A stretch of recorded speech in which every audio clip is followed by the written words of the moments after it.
Diddy right now is in Gen Pop, meaning general population, the place where majority of the inmates stay. And that's where he apparently had this meltdown over the holidays, at least according to one source. Going back to Cardell Smith's filing, his notice says that Jennifer Lynn Lopez, a.k.a. J-Lo, a.k.a. Jenny from the Block, quote, will be called as a material witness and expert to Sean Combs' viewing, possession, and distribution of a sexual harm plaintiff in 1997, and the orders of defendant Sean Combs forcing Jennifer Lopez to remain silent about the videotaped sexual plaintiff by defendant. According to legal experts, Jay-Z is attempting to silence Diddy following the recent lawsuit against him. Diddy was reportedly discovered crying in his cell after the confrontation and is concerned that someone may try to poison him. Diddy apparently got into a fight while incarcerated. According to a report from the Daily Mail, that's why Diddy had a breakdown. A person close to him apparently said, quote, spending the holidays behind bars was a nightmare for him. If we're to believe all this, Diddy had a meltdown in his cell and begged the guards to take him to the hospital for observation, but they refused. This same friend or person told the Daily Mail, quote, he eventually managed to calm himself down with the meditation technique he's been using while he's been behind bars.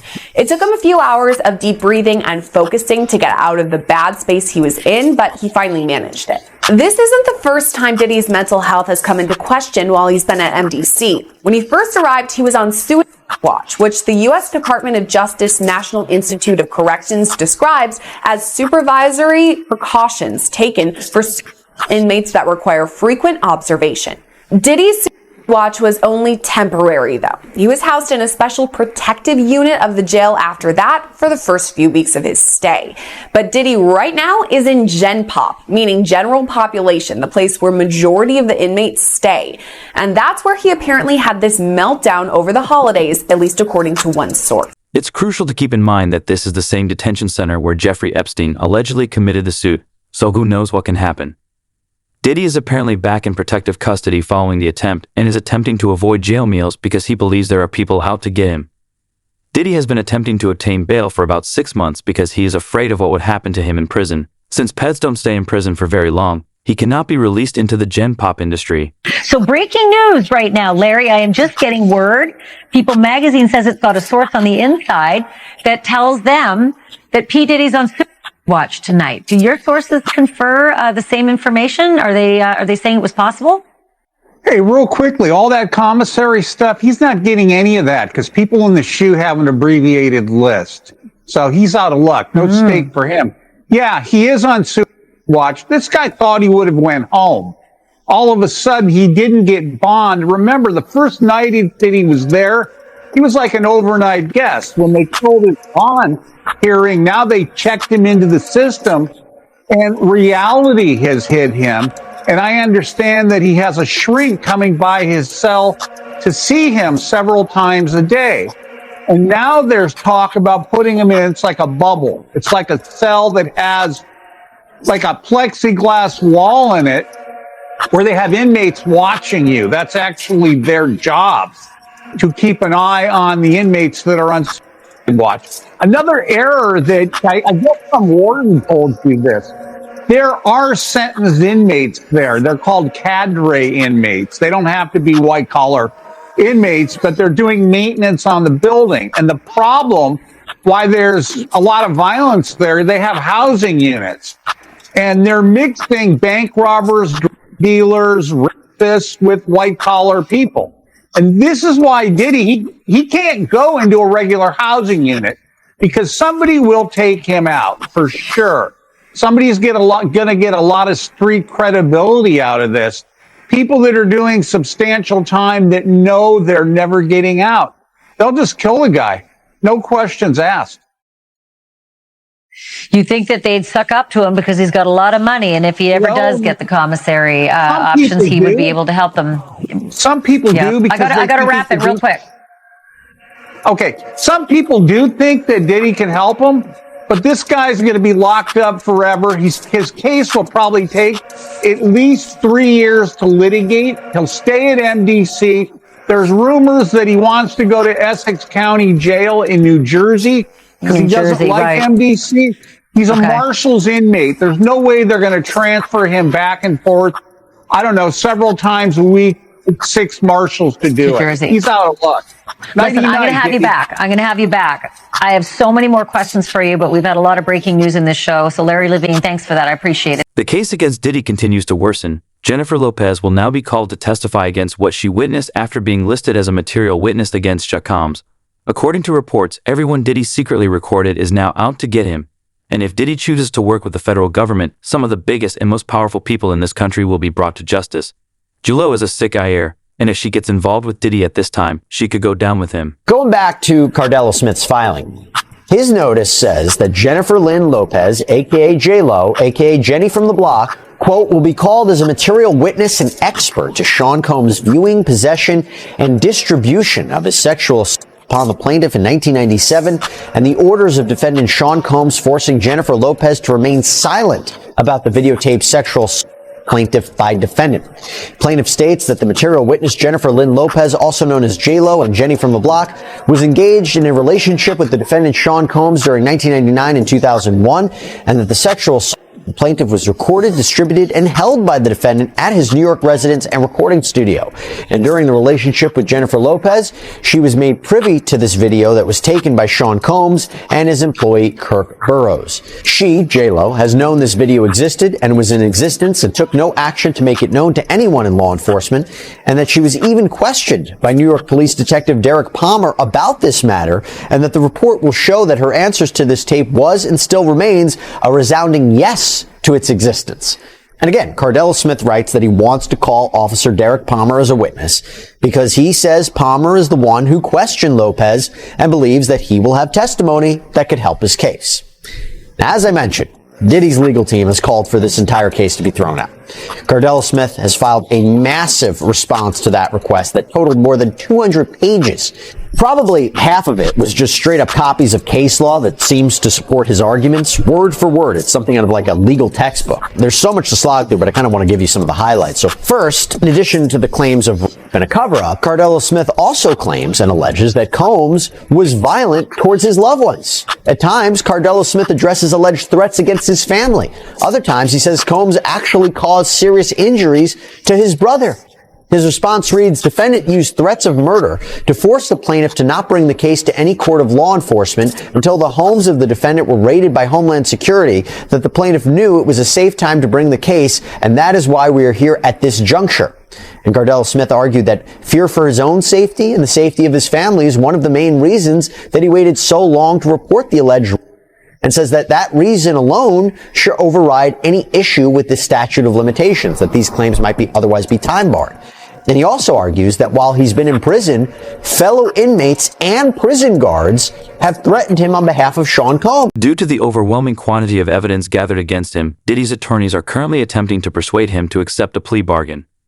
More than 50 witnesses and hundreds of hours of video footage taken from Diddy's Miami house have been used as evidence, and Diddy has already admitted to doing unlawful things at his parties. According to criminal defense lawyers, Diddy's only choice at this point is to confess. For years, P. Diddy's gotten a whole pass. He's actually created his own kingdom where he makes his own rules. You got to follow his rules or you get penalized. And guess what, Laura? He's now in a federal penitentiary, and for the first time in his life, he's facing his own fate at the hands of somebody else. And I will tell you, Laura, I've done federal cases, that's not the place you want to be in federal courts. 90% of federal criminal indictments brought down are pled out, right? A plea deal is brought. And of the only 10% left, 90% of those defendants that go to trial, they lose. So he is looking at a daunting uphill battle to fight these horrible charges. Now, Brian, one of the DHS agents involved in this raid on his Miami mansion described what he saw inside the house, saying that, in my opinion, he's as bad as Epstein. These women are young, either barely legal or barely illegal. Brian, this sounds like he was a monster. Yeah, Laura, I will tell you that this indictment was very detailed, by the way, too. Your viewers should know there were over 300 subpoenas served, over 50 witnesses interviewed. Why is that important?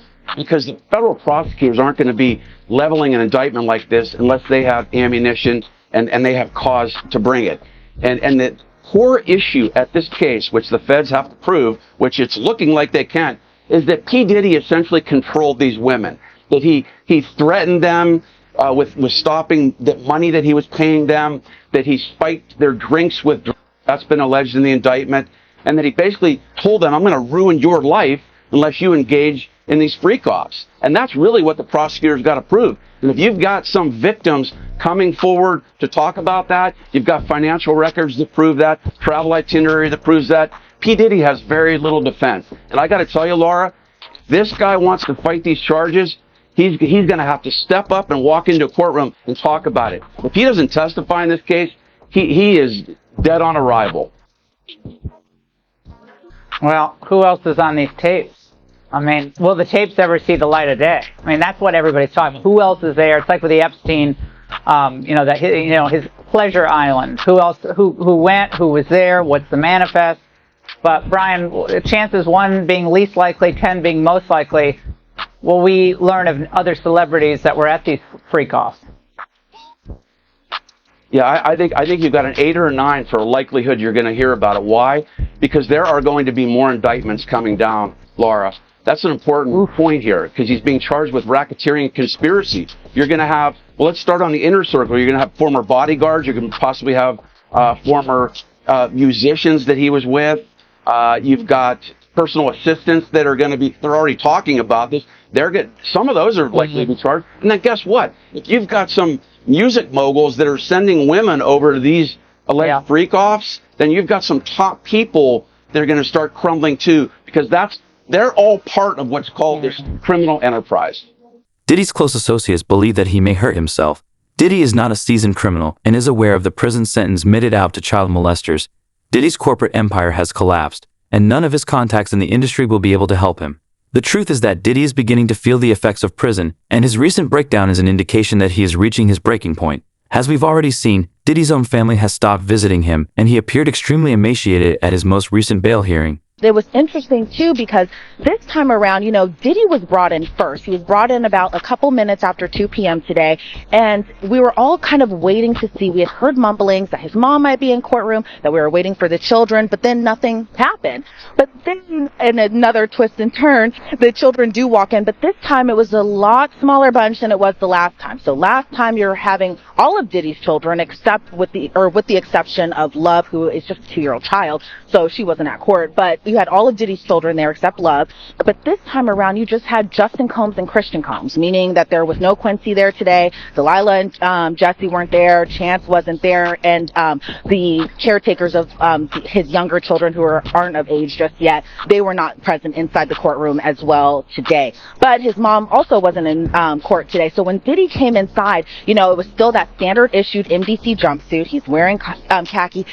From that video of, I think that was obtained by Daily Mail back in September, of Diddy playing hacky sack in Central Park, to now he appeared just astonishingly thinner, which you can expect to be inside a federal detention center for a couple months now. A lot different from the luxury lifestyle that he was living before, but he appeared very noticeably thinner, and maybe being locked up in detention is starting to wear on him. He appeared grayer a little bit as well too, but again, he appeared just like how you would expect Diddy to appear for a hearing. Yeah, that makes sense. But knowing Diddy personally, do you think it's possible he might take his life?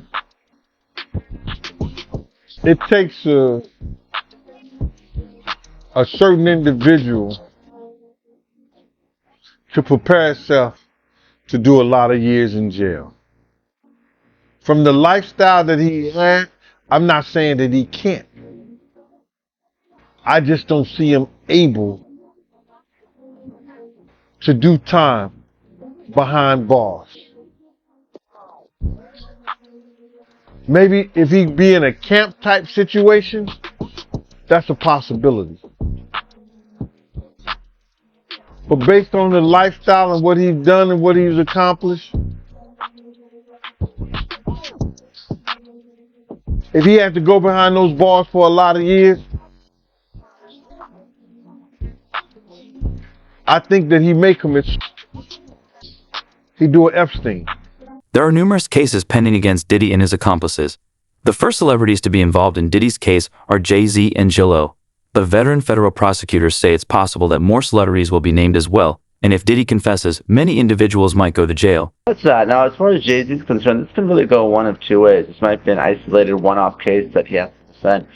Or potentially it could be a Me Too type situation where other victims come forward. Obviously, we saw that with Diddy and Cassie Ventura. So the coming days and weeks are really going to be telling. And Tony Busby says there's more than 100, maybe up to 300 victims he's representing. So it's interesting to see any of them also named Jay-Z. And Nima, if such a high-profile name like Jay-Z has come out, could more celebrity names be tied to these lawsuits? What do you think we can expect? No question. This may just be the first celebrity domino, and Jay-Z was unmasked as celebrity A, but let's not forget there's a celebrity B in that same lawsuit that allegedly witnessed the female celebrity. And it was someone who went on CNN earlier this week and said that his sexual was witnessed by another celebrity as well. So I think we're going to see more celebrity names identified very soon. All right, Nima Rani, thank you so much for joining us. As you said, this is one that has entered the court of public opinion. It's nice to have your actual legal advice on this one. Jay's is worth over $1 billion, and Beyonce is also involved in his business empire. It is said that Beyonce was aware of Jay-Z and Diddy's relationship, and she was the person spotted next to Jay-Z at Diddy's bizarre party. Judge Annalisa Torres has decided that the case will proceed despite Jay-Z's attorney's current claims that it is too old to prosecute and should be dismissed. Rapper and music mogul Jay-Z has been accused of raping a 13-year-old girl, allegedly with Sean Diddy Combs 2 decades ago. According to US news outlet NBC, Jay-Z, whose real name is Sean Carter, is named in a civil lawsuit alongside Combs. The suit was previously filed back in October, but only titled the rapper as a defendant. It was refiled today identifying Carter. The allegedly occurred at an MTV Video Music Awards after party in 2000. The anonymous accuser said she was raped by Combs and Carter while an unnamed female celebrity watched. Combs, who remains in jail awaiting trial, has repeatedly denied all the accusations against him. A short time ago, Jay-Z posted a lengthy and fiery statement on Instagram saying in part, "These allegations are so heinous in nature that I implore you to file a criminal complaint, not a civil one. Whomever would commit such a crime against a minor should be locked away. Would you not agree?" Jay-Z claims his lawyers received a demand letter, which he called a blackmail attempt, in an effort to pressure him into settling out of court. Recently, Diddy was the target of another lawsuit alleging that he had 3 sexual assaults in the early 2000s. This case follows the same pattern as previous ones and demonstrates that Diddy's motivations for these assaults were power-related rather than sexual.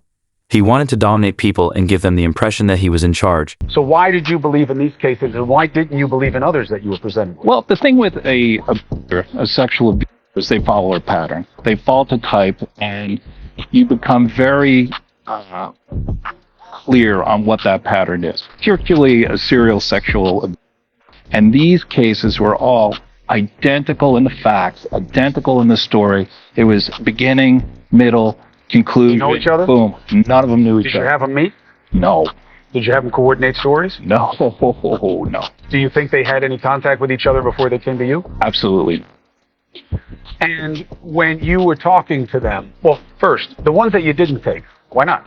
Stories didn't make sense. Stories didn't fit the pattern. Stories were not credible. I mean, this is my 30th year as a lawyer. I've tried over 100 cases. I can assess whether somebody's story is credible. And if I don't believe it, I'm not going to put my name on a pleading, sign it, and file it in court. I'm not doing that. And that's what I did with the 60-plus cases that I rejected. And this is not really your area of expertise. If people will look you up, celebrity lawsuits is not really where you make your bones. Why this? Well, I was involved in the Weinstein litigation. Right. I was involved in the Paducah litigation. I was involved in the Hayden litigation. Why did I do this? I do this because it's important. I think it's important for people to be heard, have their chance to get the power back. Because sexual abuse is about one thing, taking power, humiliating, demeaning a person and a victim. It has nothing to do with sex. And so I think it's important. I think it's important to get the word out. I think it's important for men to feel, hey, look, I can come out and be heard just like a woman could. And the defense that, look, they knew what they were getting into. These are regrets. They went there, they partied, and now they see a pocket. No, I don't think so. One, my client was... Are they gay men?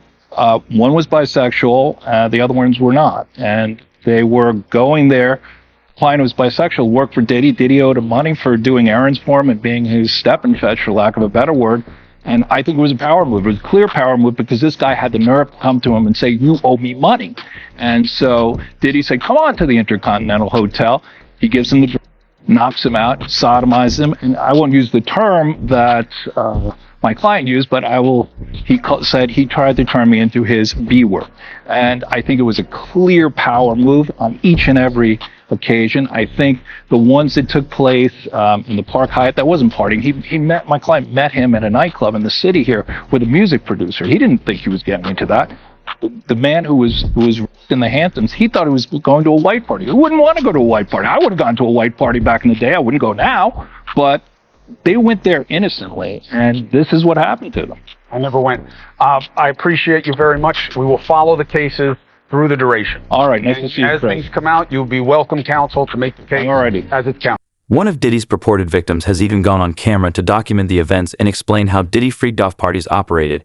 His testimony demonstrates that Diddy wasn't working alone because other celebrities were aware of what was going on but remained silent. Frequently, Diddy would even ask his guards to visit the victims while he sat and watched. It was incredibly painful, and he was acting like it was nothing. Yes, he sat in the dark, but he brought into the light some very disturbing allegations against Diddy. I was screaming. I was telling him to stop. More than 24 accusers have filed suit against the still imprisoned rap mogul. But this man is the very first to do an on-camera interview, telling his chilling story to CNN's Elizabeth Wagmeister. It was beyond belief. The man, identified only as John Doe, says he was hired by a security firm to work at one of Sean Combs' famous white parties in the Hamptons. Hey, yo, what's up, yo? It's your boy Diddy. At first, he was incredibly friendly, very gracious. But the accuser's lawsuit, obtained by Extra, claims that Combs targeted him, providing him with drinks throughout the night. This didn't come from staff or someone holding a tray of drinks. It came from him directly. Correct. First drink started to have some effect on me, and I just thought, wow, these are really strong drinks. It wasn't until the second drink, and it was already too late, I realized that there was something wrong with the drinks. In the suit filed in October, the man claims Diddy pushed him into a van, held him down, and sexually assaulted him. He says he could not escape because he had been... Sean Combs was waiting in the wings. He was watching from some sort of vantage point, and once I was in a helpless position and he was sure that he was in a position of power, then he took advantage of the situation. The brand new interview is the latest scoop for Elizabeth, who was the first with the video of Diddy's hotel then-girlfriend Cassie Ventura. Combs can be seen grabbing Ventura and throwing her to the ground. That video and Cassie's suit, which Diddy settled quickly. Diddy won't be leaving jail anytime soon, according to Gene Deal, his closest source. Diddy filmed compromising video of everyone in his parties, and the FBI now has that material. If Diddy decides to come clean, many corporate empires would collapse. I was at one of, I believe to be one of P. Diddy's freak-offs. Now, singer-songwriter Tania Wallace told TMZ's Harvey Levin for the Tubi special, The Downfall of Diddy, Inside the Freak-Offs. She believes she witnessed underage victims at one of Diddy's 2018 parties. I'm looking like, are those midgets? Because people were trying to, it's people over them, like it's people trying to hide what they're doing. Adults who are little people, or are you talking about minors? Am I going to get in trouble? I don't want to say I witnessed any of that crazy stuff, but we all have common sense. Little people. It's not supposed to be there. You're talking about underage people. It's a shame. Is this woman, Tania, is she really saying that there were minors involved in these freak-offs? That is exactly what she's saying, Billy. Now, as for what they were doing, she never really could get a clean look at it. She said there was a wall of adults encircling them who clearly didn't want everyone at the party to see what was happening there. She said when she saw this scene with the younger people, that it was about 7 a.m. and that the party had been going all night. Did anyone ask her why didn't she leave, and what was she doing? She was there as the guest of a Saudi prince. Why she didn't leave, I don't know what time she left. I agree with you that once you see something like she's describing, that's the time to tip out the door. Or call the FBI. I mean, or call the FBI, exactly. But, you know, that's the other thing that we've heard from a lot of people who've been involved in parties with Diddy, that there are NDAs that are signed, and you walk out and you feel like, I can't say anything to anyone. today, Diddy's lawyer calls Tania's claims completely and categorically false. In brand new court documents, he insists the government has been leaking information suggesting falsely that he engaged in wrongdoing with underage victims, insisting there are none. I love y'all so much. We love you. And just a week after we heard his voice from jail for the first time on the phone with his kids, Thank you, y'all, for being called. Thank you very much. I love y'all. Why haven't anybody came out defending Diddy? All these celebrity friends he have, and nobody came out. They brand. It's all about the money. They saw what he did to Cassie. With the kicking, the punching. They saw what they did to Cassie. They know that nobody in America liked that. So now, these people are represented by a brand.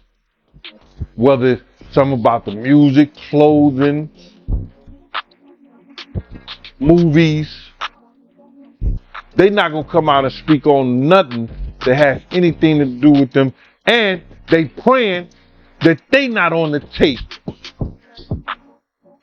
doing crazy stuff, being oiled up in the whole 9 yards. They praying. So until the feds say, hey, yo, listen here. We got you on, hey, buddy, we got you on this tape. And girl looked like she was pretty young. We're not gonna show it, but we need you to come and testify against Brother Love, P. Diddy, Puff Daddy, you know, Sean Combs.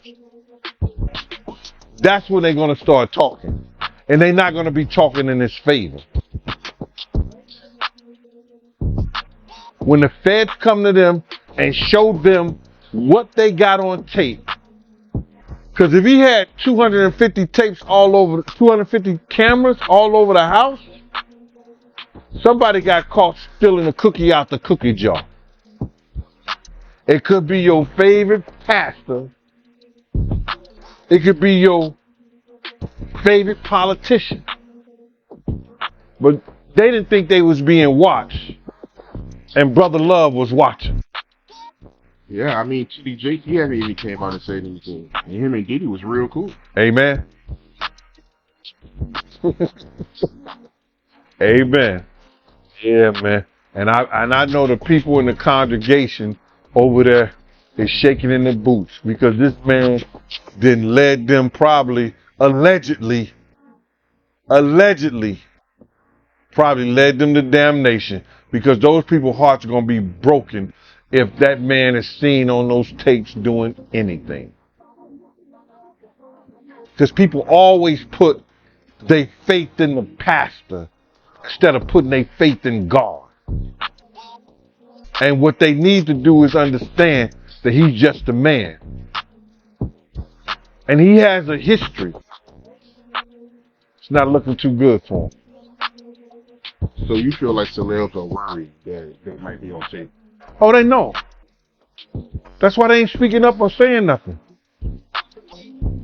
Yeah, I was at the Diddy party, but I know I ain't do nothing.